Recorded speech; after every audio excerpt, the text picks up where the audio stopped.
Hello हजुर नमस्ते साथीहरू। फाइनल्ली आज चाहिँ हेर्दा हेर्दै 1 महिनाको बसाइ पनि सकिन आँटिसक्यो है। के गर्नु अब हामीलाई त विदेशतिर बोलाइहाल्यो।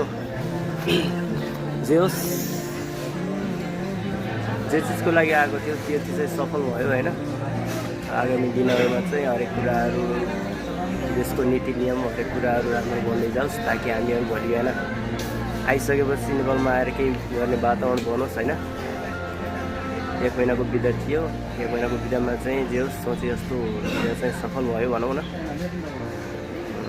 आएर चाहिँ मेरो फ्लाइट छ फाइनल्ली। प्लेन पनि आइसकेको छ। म चाहिँ अहिले वेटिङ रुममा छु होइन।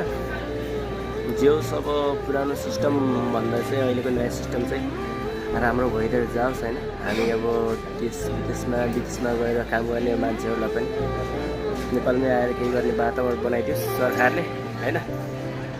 गाइजहरू अहिलेलाई अब यति नै। अब भोलिका दिनहरूमा अब उतैतिरको भिडियोहरूमा भेटौँला है त। By by.